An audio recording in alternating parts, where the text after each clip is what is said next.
Hey guys, welcome back to my channel. Hope you're doing okay. Now today I've got a very special guest. I'm joined by Alex from the Different Knock podcast, and also he goes on the Canon podcast too. So he's doing great things. I just thought I'd say hi to you guys before we start. Yeah, that's your main podcast. Hey Harry. I did want to kind of ask you before we start talking about Arsenal, if you could maybe introduce yourself a bit about your YouTube channel and how it all started. Sure. Well, firstly, thank you so much for having me on. I really appreciate it. So Different Knock is my YouTube channel. Like everyone, I think my opinions on football are the right ones. So I started a channel probably about a year or two ago. Just been doing that. Really enjoyed it. It's become more and more of my sort of job now, I suppose. I'm telling you just off air. I trained as an actor, and then I was writing. Do you know? I think he's Tiki Taka Connor on Yeah. Twitter. Yeah, so Connor and I connected a few times, and he asked me to write some articles for him, and I made them into videos. Blah blah blah. I went from there. So been doing it for a while, and I'm really enjoying it, and I'm very excited to be here. I love that story, and definitely put your link in the description. Please go and check it out because I love your content. And it's just, I think it's always nice to see other Arsenal fans and other people out there doing well. So I love that from you. But as we do know, Aaron Ramsdale's dad did do an interview on the Highbury squad, and I did actually watch it. And I feel like it was quite a good interview. It felt very casual, and it was like friends talking at like the pub. It was quite nice to listen to. It wasn't kind of like I didn't see it as like an interview, even though they asked questions that we were probably thinking. But a few people have said that maybe he shouldn't have done it. It kind of puts Ramsdale in a bad light. What do you make of him coming out to kind of discuss his son's situation? Okay. Well, there's a number of aspects to this, right? So I think Arteta, first and foremost, I don't see as someone who I think will like this. Let's put that out there first and foremost. I think we have to delineate between what I think and what you think and what the fans think, and then what Arteta thinks. And ultimately, Arteta is the guy making the decision. And I think from Arteta's perspective, I don't think he'll like that at all. I think he much prefers to keep things in house. I think he much prefers to keep things private. Look, it's a free country. He gets to do what he wants, but he also then maybe has to accept the consequences. And I can't imagine that wasn't run at least past Aaron or through his camp or something like that. So I imagine it was at least a calculated move on some level. So I find it interesting, first and foremost, as a piece of sort of, a movement from Ramsdale's camp. But we've seen a few back and forth, haven't we? We've seen the Raya agent stuff. We've seen Ramsdale come out and, potentially, I've seen some rumors that maybe he leaked the Chelsea thing. You don't know what to believe. Yeah. Look, if I was in Aaron's position, I don't think I'd want my parent to do that. But equally, I think people have a right of reply, I think to some degree, both sides can be right in the sense that I think Aaron and his camp and his family are perfectly within their rights to say, look, we don't feel happy about this. We feel, frustrated by this, and we don't think he's been treated fairly, whatever. And then Arteta would be absolutely within his rights to say, I don't think you should be talking about it in public, and you need to accept the decision. You need to work as hard as you can. I found recently the Southgate comments. I think he said something along the lines of, if you're not playing by March, I can't guarantee anything. That must be playing on his mind. And Mikel as well has said something along the lines of, look, you're just going to kind of have to accept this for a little while. So it's, I don't think there's an objective truth. I don't think there's a middle ground where we can say, well, this is the truth. I think it's just, obviously, as most situations, it's just a load of camps sort of saying what they think. In terms of what I think, I do think that maybe it was a little bit rash. I think it's a little bit still too early. It's not actually been that long. I think football feels like it, because there's so many things are constantly going on. It feels like it's been a really, really long time. But actually, what's it been? 6-7 games in the Premier League from Raya. So I think it's a little bit early as well. But yeah, what do you think? Yeah, it's a different one because when I watched it, because I like follow Sophie and like what she does, it felt quite casual. And then afterwards, or the next day, it kind of just blew up online with the media. And I was quite surprised. I mean, when I watched it, his dad did say that he was offered to go on Talk Sport and interview him and Right. discuss that then, but it kind of is bad. I stand on it where I think he has every right to talk about the situation because I think he's had to keep quiet for such a long time. But as you said, the season's just started in a way, it's not December yet. So Yep. and he's still got to play at against Brentford because obviously Raya can't play that game. But yeah, it's hard. I kind of don't know what I think. I think I'm in the middle. I see how people can see it might be adding fuel to the fire because, Arteta, like you said, I don't think he will like that. I think Arteta likes to keep things close and personal. But it does seem like obviously we can only go by what his dad said, and Arteta wouldn't openly speak about this. But it does seem like he's not really told Ramsdale what's going to happen, like who's the first choice goalkeeper, because Arteta had always said that they were rotating them, and he never told the media or anything. And I think that's where Arteta is a bit clever, where he doesn't give too much away. He knows how the media works, but it is tough, really, because I do understand Ramsdale. Like, I think his dad said how he's lost a smile a bit, and it's obviously really tough. And I think with Raya as well, I think he's in a difficult situation because a lot of us really have this connection with Ramsdale. We've seen him grow. We've been on this amazing journey with him. And now Raya's came in, and I think he's done a good job. Obviously, he has made a few mistakes, but I feel like people kind of are using that against him to say Ramsdale's better. He wouldn't make them mistakes. So Right. it is a tough one, really, isn't it, right now?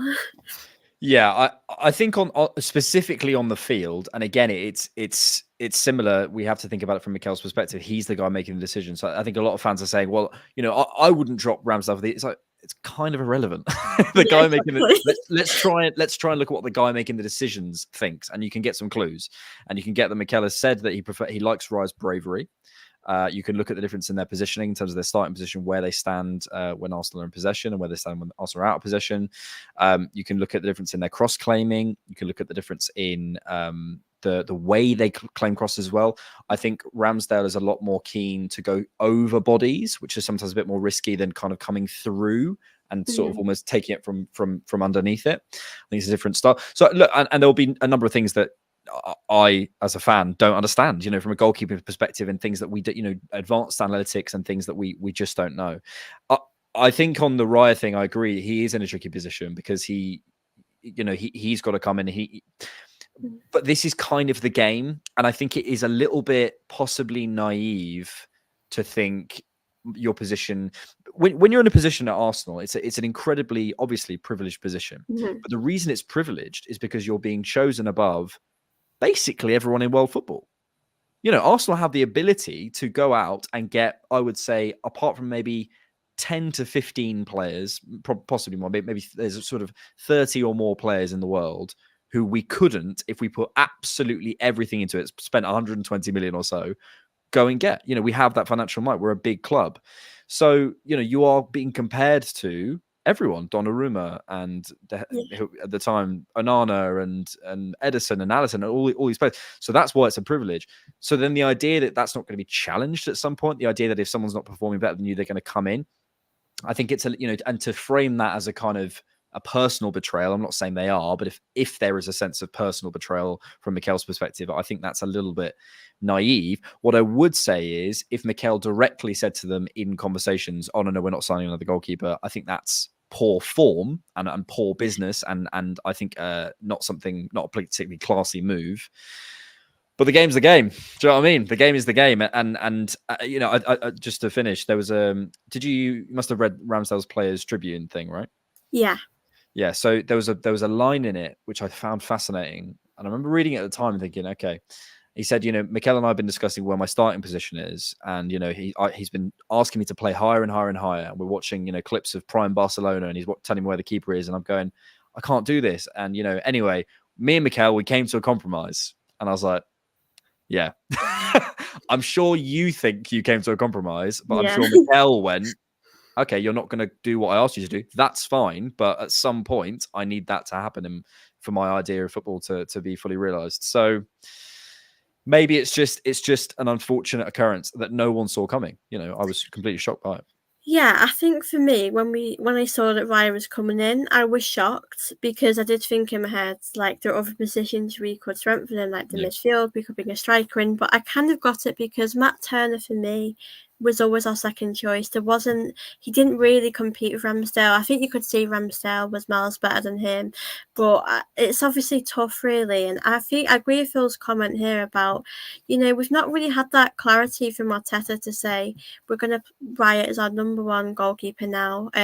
But I suppose it's hard really to put on, like, it'd be really hurtful for Ramsdale to hear that, but I suppose you might need to hear that, you might need to know, because he's kind of presumed like that he's going to be that cup goalkeeper, the one if Raya slips up, he's going to be the one that comes in. And I think it's really hard because I think Ramsdale has definitely helped us get to Champions League. He was a big player for us last season, and to see him get dropped like he has, it's quite, it's surprising. Odd.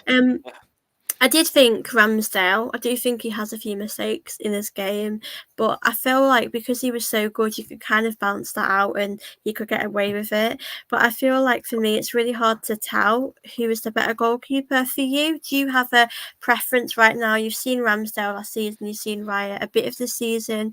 Would you say either one is better than other, or because I'm still unsure personally? I think the margins are very slim. I do see differences, but I think the margins are very slim.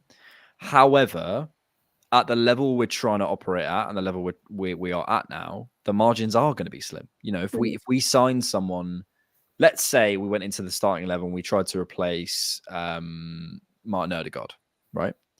Maybe there is someone better in the world than Martin Odegaard. But if we can upgrade that, the upgrade level is going to be this, right? If you bring in William Saliba, if you brought in, let's say, if you think Ruben Diaz is better than William Saliba, I personally don't.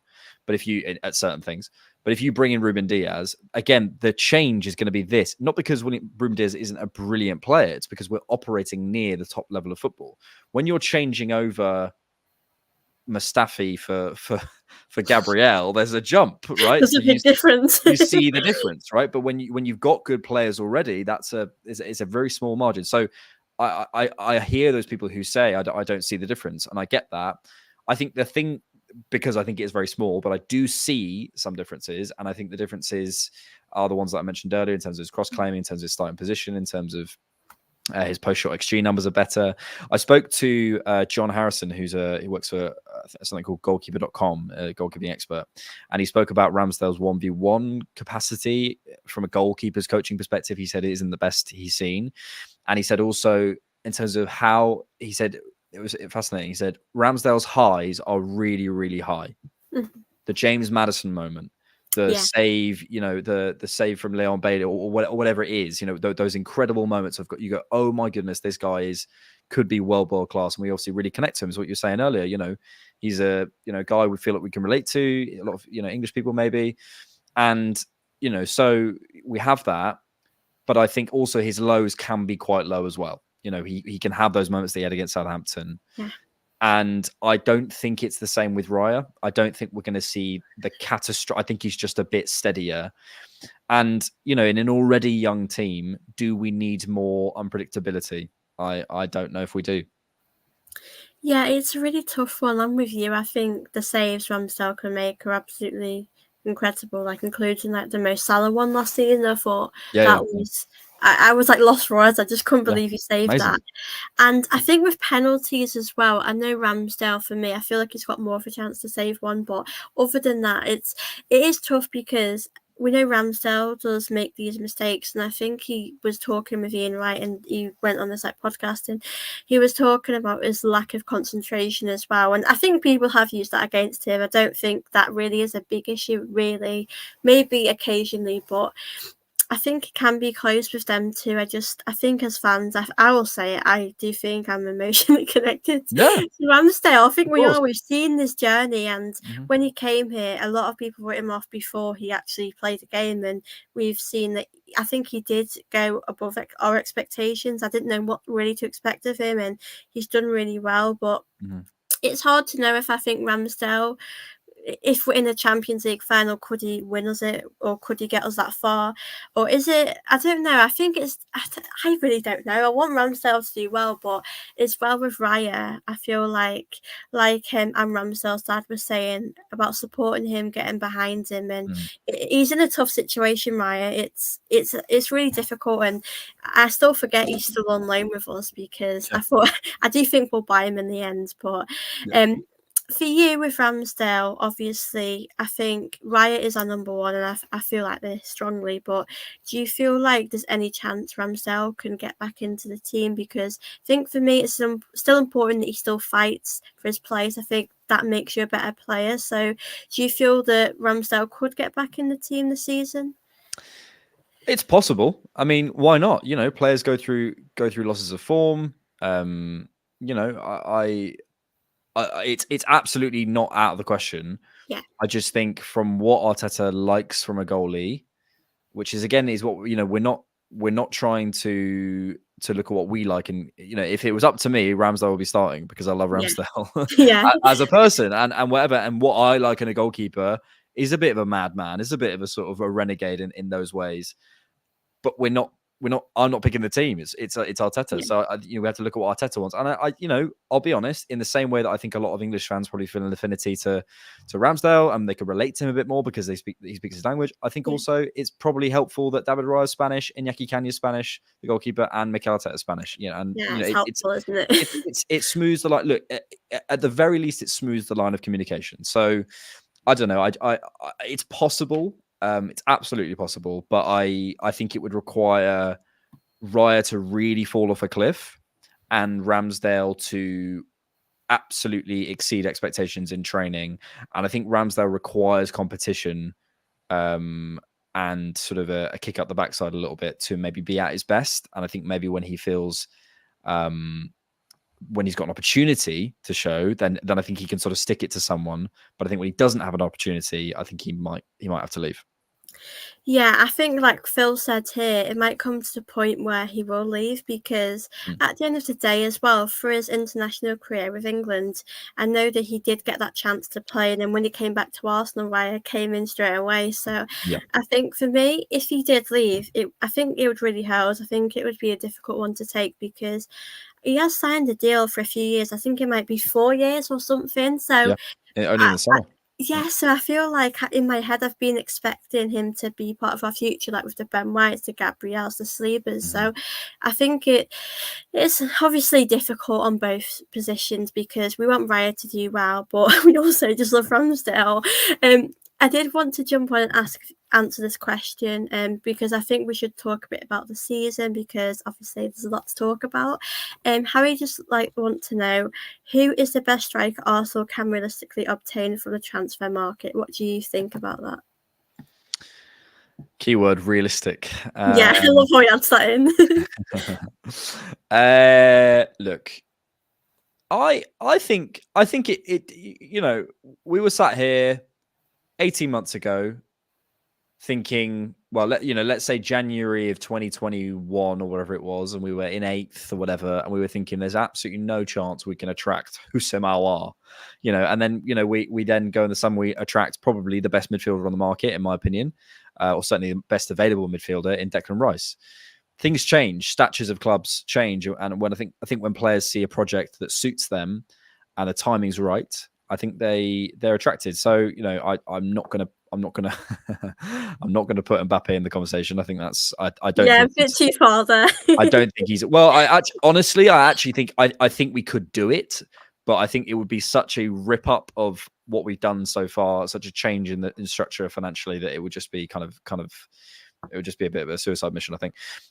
I like the look of Victor Osimhen. Personally, I think what Arsenal are missing, and part of the reason I have an objection to Ivan Toney, is we're missing a level of inevitability. When Erling Haaland steps on a football pitch, he's going to score. It's just a case of when. You know Erling Haaland is going to get you a certain amount of goals a season. You know Erling Haaland is going to score at some point over. You know, he's not going to have a goal drought or whatever.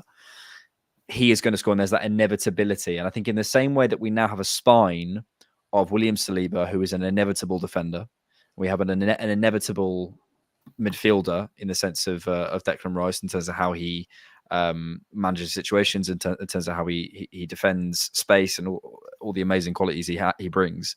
I do think we need a striker who is absolutely inevitable. Now, it may well be, there was an interview with Pep with TNT Sports where he spoke about, they were sort of saying, fans really love your tactics or whatever. Why did you change to a false nine once Aguero left? Why have you changed to what John Stones is doing at the minute? And he has a fascinating answer. And he says, look, I have some principles, but actually I am just adapting to the players. And I think Mikel is similar. I think he has principles of what he wants to do, but how he gets there, whether it's with a false nine or a proper number 9 or a number 10 or whatever it is about the players and the qualities of the players that he has and getting the most out of that. And I think if Gabriel Jesus can stay fit, that is the best false nine in world football.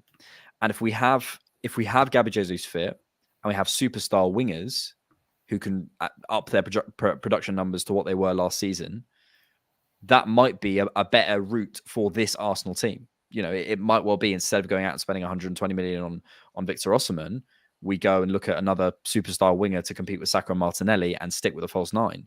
I don't know, but I think Victor Osimhen for me has that level of inevitability that I was talking about earlier, and his all-round, I think people think of him as kind of a goal scorer, but he's also a massive facilitator. He does a lot of great work outside the box. He's tall, he's strong, he's good age. Napoli will be a nightmare to deal with, but get it done.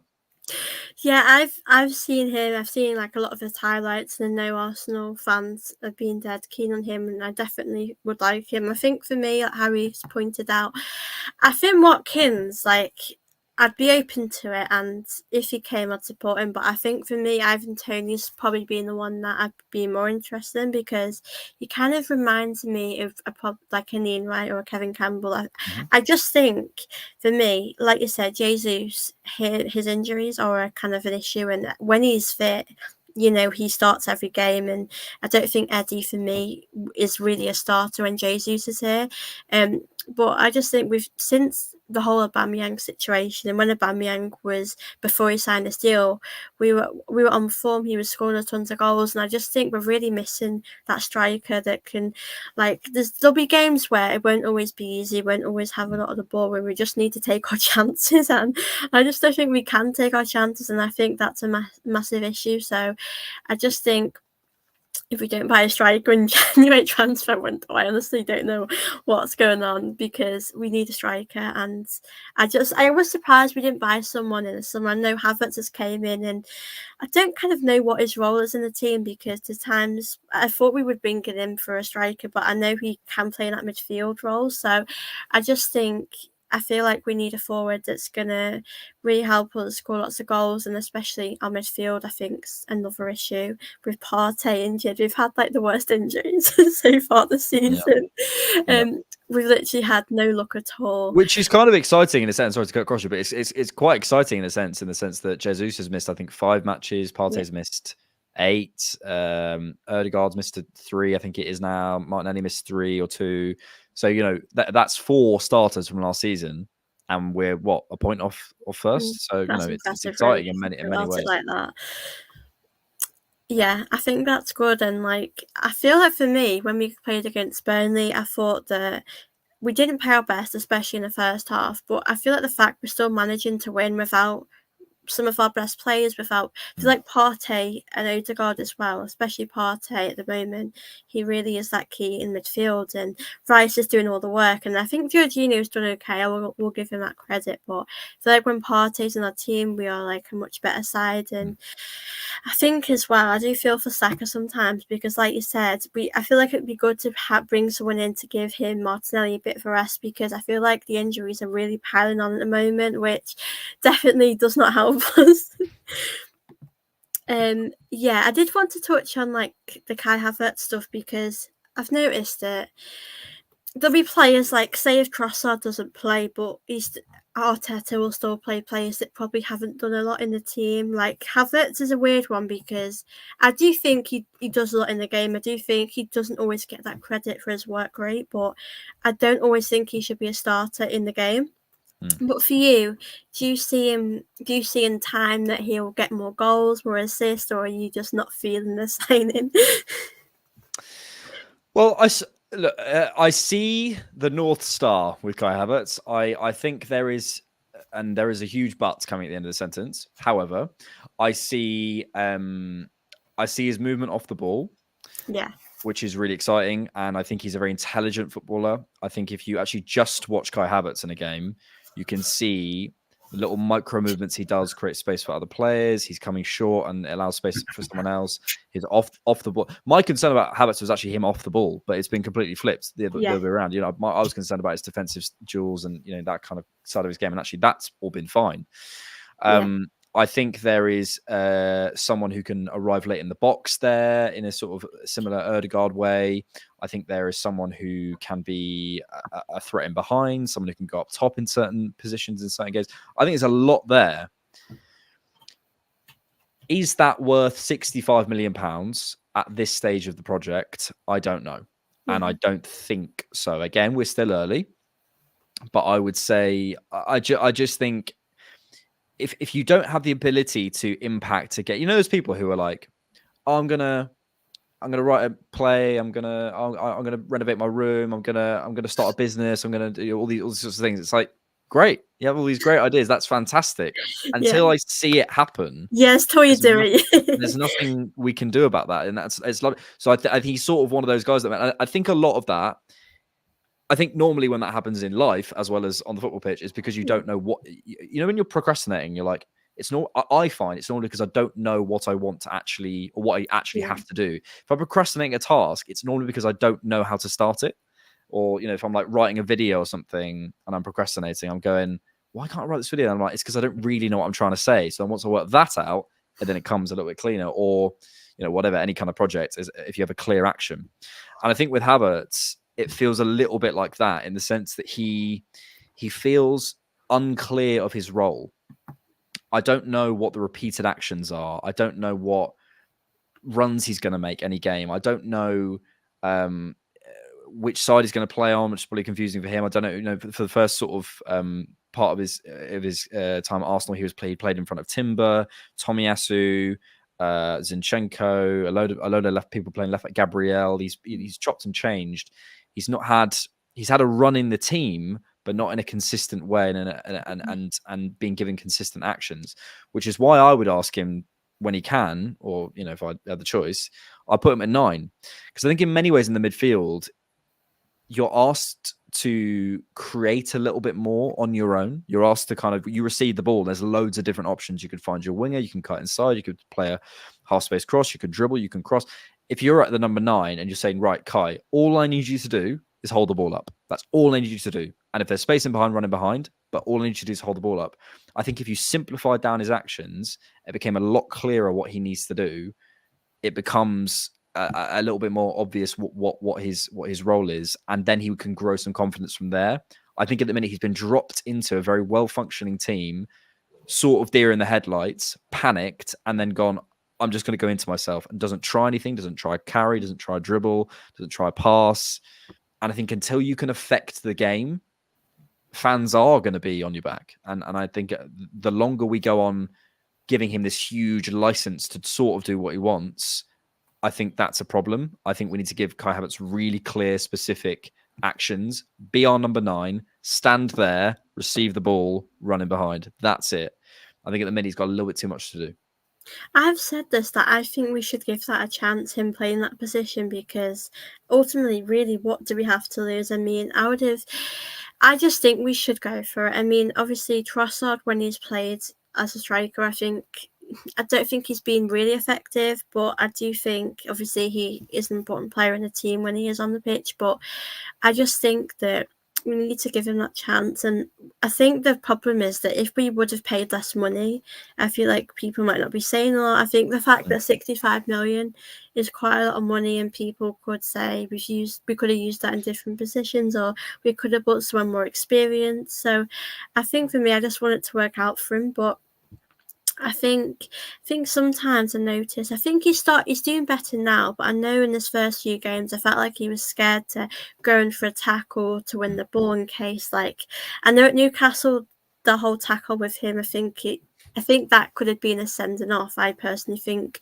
but I think maybe he's scared to go in for tackles in case people then have a go at him, because I think he is under a lot of criticism, and I think when you come to Arsenal, you're under that because obviously Arsenal are a big club and expectations are high. But I think, like Phil said, he has been in the Premier League for 3 seasons, and obviously that is a lot of money. So I can understand why fans were a little bit frustrated, but I can see it working though. I do think he's grown with confidence. I think the Burnley game, I don't think he had the best game. I think he's had better games, but I do think that I think it's about the position, like you said. I think if we played him as number 9, I know in the Community Shield game, I think he had quite a few good chances in that game, and I felt like, obviously, he missed some that I feel like he should have taken, but I just had I felt really positive about his performance, and there were things that I could take, but I just don't know if Arteta would do that. I know it's hard really for Arteta because I like him a lot,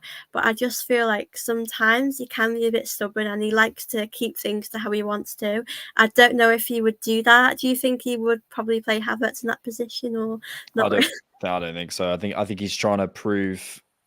And again, I look. Is there a vision of a 6'4", rapid, confident Kai Havertz in the midfield who can take it on the half turn, create space for others, do everything you need to do, defend well? Yeah, great, fantastic. But the minute his confidence is shot. Mm-hmm. But I don't think Mikel will certainly give him the run of games at 9 that he would need. So yeah, I don't really know how we can move forward. Yeah, it's a tough one because there was a game he actually played a few weeks ago, and I thought like he was doing really well. He had this confidence and hunger, and like with him when he was playing. And I feel like for me, it's all about him being in the right position. So I do hope one day Arteta can do that. But I feel like with Arteta, when he's made his mind up about something, you can't really change his mind, which is a little bit frustrating at times. Yeah. Kai found himself in the box against Burnley rather than shoot. He passed it wide left. I think some things he does are a little bit questionable, but I don't it's hard because if you get on his back, you're seen as you're giving him hate and stick. But I suppose as fans, we just have to give our opinion on what we think about him, really. Yeah, and I said this about Sambi Lokonga. I think when we signed Sambi Lokonga, there's clearly a player in there, but I think he's a kind of player who is maybe a top 8, top 6 player. He's not the guy who's going to get you into the top 4 and go on to try and win a title. So his development and Arsenal, we sort of did this as Sambi Lokonga sort of did this. And it's no fault of Sambi Lokonga. It's just the project kind of grew past him. And I think with Kai, our expectations are here.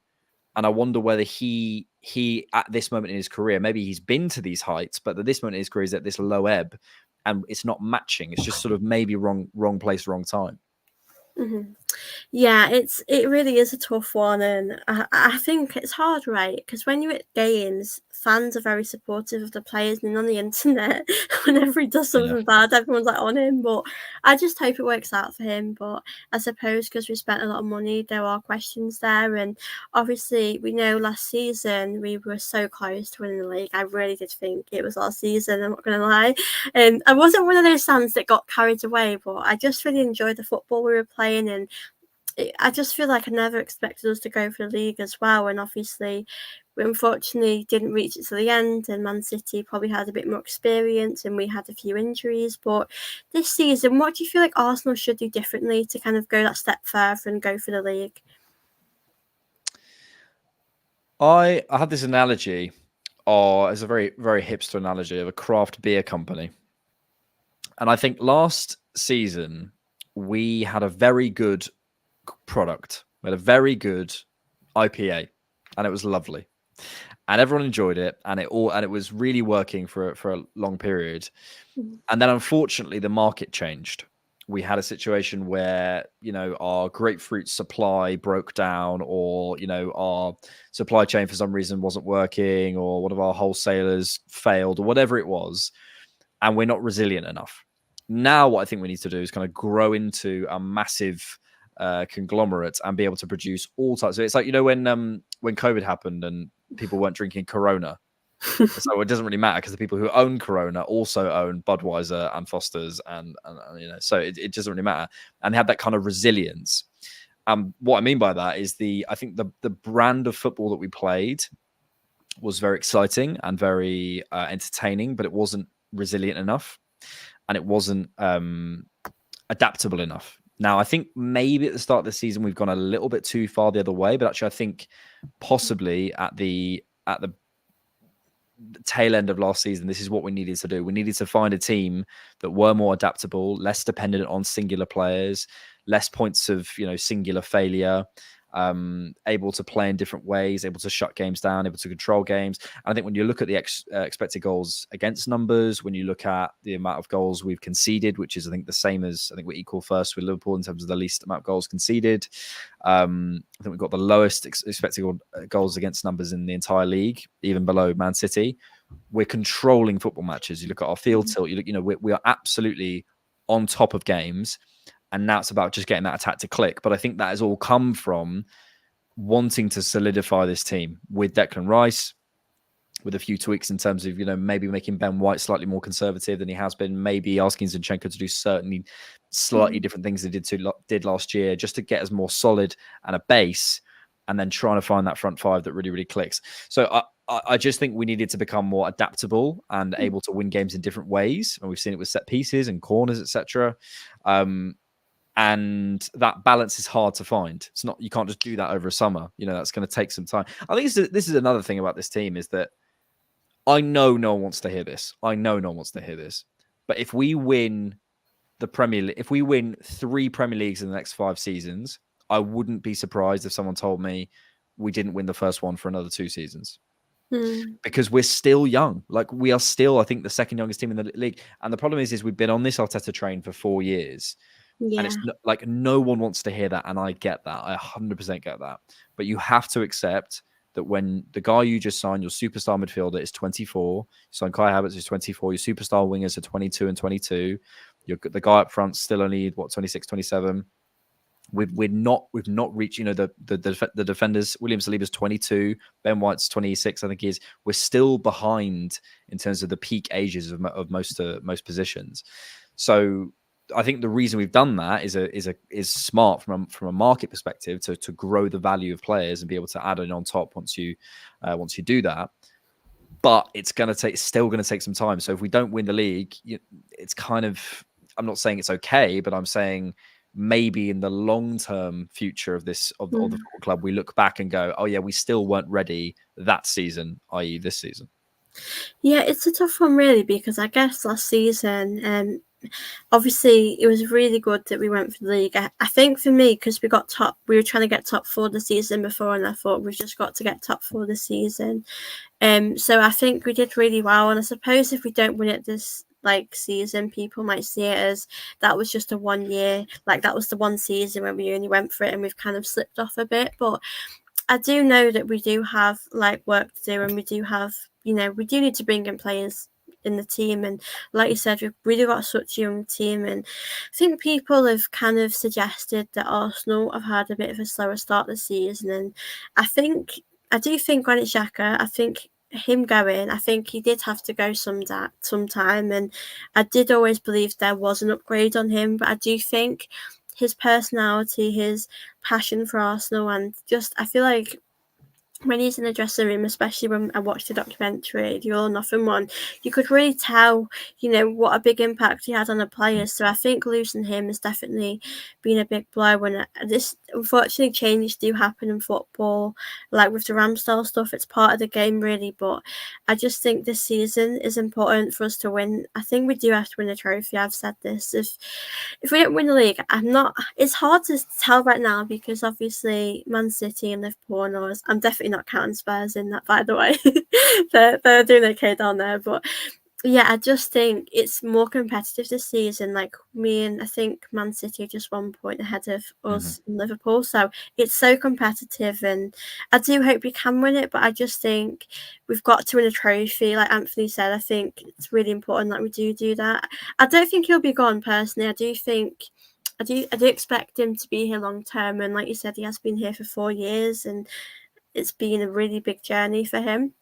We've obviously faced difficult moments, but I do think that we are going in the right direction. Do you feel happy with the job Arteta's done here so far and where we are now? Yeah. I think, like, you know, when we consider what Pep is, you know, as the pace setter in this league, when you look at the, you know, I think we are witnessing the greatest manager of all time, personally, in the sport, with Pep Guardiola. So for Arteta to be going toe to toe with him in his first managerial job, yes, it's taken some time to turn the ship around, but I think we have expectations come from many places, but I think they're worth exploring. Mm-hmm. They're always worth exploring and considering. Okay, but why do I think Arsenal should win the league? Is that just a default? I want my team to win the league, or am I really looking around and going, are we in a good position? Are we doing the right things every single season to try and get us towards that place? It's not accepting mediocrity. Mm-hmm. It's accepting that actually these things take time. Man City were bought in, what was it, 2008? They didn't win the league till 2011. Newcastle, they're at some point probably going to be challenging for a league, but it's just going to take them some time. It takes time to turn things around. And I think I've been really, look, Arteta's made a lot of mistakes and he's not been perfect in any sense. But I think the general direction, when you look at our XG numbers over the last 3-4 years, when you look at our net spend, when you look at our squad value, when you look at the points taken, when you look at the goals, everything is doing that. Everything. So at some point that has got to pay off. And I think obviously that the general trajectory is doing that. And in the little moments where it does that a little bit, people panic. It's like, no, we're still doing this. We're still doing this. So I've never been worried about Arteta. I don't think he's ever been the problem at the club. Yeah. I think the challenges have maybe been changing that culture around. But I think specifically since last season, I think it's full steam ahead with Arteta. We now may have another problem in that he becomes so much the guy at the club that there are other issues. But that's a separate discussion. Yeah, I think it really has been a difficult journey. I think when he came in, I think a lot of people did question his experience. Like, he has been with Pep, and Pep's probably one of the best, if not the best. Like, there's that argument, but I've always felt that we would play that like Pep style football, and Arteta's needed to bring his own players in to do that, because the reality is at the time we had players like Mustafi, Louise, and others like Willian, and to be honest, they're not able to do what Arteta wants to do, and that's just how it is, and we've known that. But it's hard because fans don't really have the patience; they don't want to wait, and I think when you look back on people's career, it's all about what they've won, and I think Arteta does deserve a lot of credit for, you know, where we are now, and facing those difficult moments. He's always stuck by us, and I think when I look at our team now, I just think this team can win the league. I just think the injuries. I think when we played Man City, I just thought we can do this. I just think it's all about fitness, and when we don't have those players that are fit, it makes us look a lot. I think we are a different team. I think we lack the ideas, and obviously we struggle to score. But I think defensively we've improved massively. But it's really hard with that. And I know Trossard as well. I think there was all that stuff with Mudryk, and at the time I thought, you know, Mudryk's coming, let's support him, and then he ended up going to Chelsea.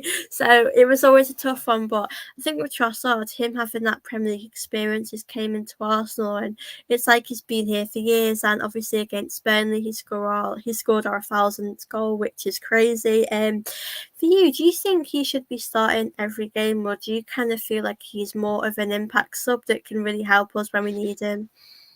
Yeah, I've been really impressed by Trossard. But again, there's different players for different things, and I think sometimes you have to put players in positions that best suit that. Well, at all times you have to put players in positions that best suit what they do. And I think Trossard is someone who late in a game, maybe ideally, you know, sort of 60, 70 minutes, can come on against tired legs and challenge you and get you to move quickly, because he thinks so quickly with the ball. He gets the ball in and out of his feet so quickly. He pops up in strange positions. You don't quite know where he's going to go. He gets his shot off. He's great ball striking off both feet. He's a fantastic operate in the final third. I just think he's so good that he's one of those players who maybe if you start him, you can slightly not mark him out the game, but he has less running power, let's say, than a Martinelli or a Saka on the wing, and I think he's less dynamic than a Jesus at number 9. So I think in all three of those positions, I'd want someone else. But coming off the bench on 60, 70 minutes, he can be so productive for us, and that's not a bad thing. Like you think of it as like a player's a bench player. That's a very good player in a title-winning team. You look at Man City. If Man City win the league this season, they will have the likes of Doku or Bernardo Silva or Akanji or Ake or whoever it is. All these incredible players will spend time on the bench. Julian Alvarez spent a lot of time on the bench last season in a treble-winning Man City team. He's a fantastic player, and they wouldn't have won the title without some significant contribution. So it's not in any way a bad position to be in. So I think, I've been so impressed with Trossard. I really, really like him, but I like his squad role at the minute. And I think, whenever he comes in, he impacts, and then we all go, okay, well, let's start him. It's like, no, the reason he's impacting so well is because he's able to come in and give us something different than what we already have. It's a different. Yeah, I agree, because say Jesus is fair. Like, I think Jesus, Martinelli, Saka, I just think they're great together. And in the Everton game, I think we had a lot of the ball and we were doing everything right. We just couldn't score. We just couldn't be clinical. And he's great, like you said, to come on to make that impact and take those chances. And I think I'm kind of not surprised, but I suppose I didn't know how to expect how well this would go, because I suppose at the time with Mudryk, a lot of it's looking like he was coming, and we had to think of another plan to bring someone else in. But yeah, I really love Trossard. I think he's so good, and I just think he's a massive player for us this season. I think he's probably, in a way, our most consistent. Like, he does score quite often, and I think that's what we need as fans, to have him at our club. And I hope we can win the league. And before we go, do you think we will win the league, or do you feel like Man City or Liverpool unlikely? I said at the beginning of the season, and I'll stick to it, Arsenal comes second, because I don't believe that was a flash in the pan last season. I think if you look at the long-term trends, as I've spoken about, if you look at the way we've been building this team, it's been coming, and you don't sustain a title charge on a whim. It doesn't just happen. You don't just fall away. I think what's happening now, though, is other teams are flexing their muscles a little bit. You look at Liverpool, you look at Spurs, whatever. But what I think the main factor in challenging for a Premier League consistently now is controlling football matches. If you can't control to the level that Pep Guardiola controls football matches, you're done. Because he will get a 60-65% possession almost every single game. And when you can control the football, you control the match. And when you control the match, you're likely to win it. So I think, and I look at Liverpool's style of play, I look at Spurs' style of play, it's not always focused on controlling the matches. And I think that's not a massively sustainable way of trying to win. I think that's why Pep Klopp's won, one title in 5 years rather than, let's say, 2 or 3 titles in 5 years. Because I don't think it's a sustainable way of playing football, not being the guy who aims for the total control of the match. I think we do that. I think when you look at the game last season at the Emirates against Man City, that was the least Pep Guardiola has ever had possession in a Premier League, in any game in his entire managerial career. We are able to take control of matches under the control of, in my opinion, the best manager of the world, which is an incredibly good sign. I don't think we have enough inevitability, as I mentioned in the squad. I don't think we have enough difference makers at their peak. I think Saka and Martinelli are going to be and are difference makers, but they're still young. And you look at Salah, Salah just bails Liverpool out a lot, and covers up a lot of cracks. So I think City are just inevitable with the way their squad is built. So I still squad, it's ridiculous, their squad they have. And they've added Doku, and they're absolutely incredible. So I just think we'll come second. I think we've got a more sustainable team now. I think we'll be chasing, honestly. I think we'll be chasing for a lot of this year. And I think we'll come short, but I think we'll get more points than last season. And I think it will be a really, really good account. And I think we'll be there right to the end. I think that's the important thing, like sustainability. Like you said, I feel like so far this season, we are keeping close with Man City, and I think that's what we've got to do each season, especially like getting more points, improving in areas that we struggled. Like I've noticed there's this theme where it comes like say the last 5 to 10 games, we just kind of not collapse, but we just sort of struggle a bit. I don't know if it's like fatigue, they get a bit tired and they feel a bit like they give up. And obviously in past years we haven't had that experience to get us through, but I think I'm with you. I think if we came second and we won like the FA Cup or another trophy, I feel like us winning something would be a success. Champions League. Yeah, you never know. Yeah, and I think we're doing really good as well in the Champions League as well. I think it's all about kind of. I think last season we put all of our eggs in one basket. We went all out for the league, and I feel like that might have been our downfall in a way because obviously it came to the end and we didn't do it. So I feel like. I think it's going to be interesting, and like Anthony said, I think the January transfer window will be a really important part because we definitely, for me, have to bring in midfielder, striker. I think the Saka and Martinelli one's difficult because I think people have said Saka's had a bit of a slow start. He's not had a big impact, and I do get that because he hasn't had as many goals or assists, and I feel like he does get overplayed to the point where he's like burnt out, and I know a lot of players do go for him when he is our dangerous player and he is that target. So yeah, I'm with you, Anthony. I do think we've got to do business in the January window. For you though, how many players do you think you would want to bring in 50. that window? Mbappe, Haaland. That'd be a dream. No, listen, you got to be realistic, and also if the right player isn't available in January, don't get them. How many times have we sat here going through with Socrates and Mustafi and all these players we get in? Well, actually, whoever we got in January windows, whatever. But getting the wrong player in. I'd rather get the right player in the summer and come second than try and go for a title. Try not to swear, put our money on the table and go, here we go, we're going out for a title. And then we're sat there with a bloated squad with, players on ridiculous wages. We're looking like Man United in a couple of years' time. If you do that for too many windows and fans want you to spend, they want you to go and get that player, give him 500 grand a week. That's how you end up as Man United. That's how you end up in that situation with a rotting stadium and a fan base. They're just a mess as a club, aren't they? Really? In a mess as they are. That's how that happens. So let's just, if there's the available player, go get them.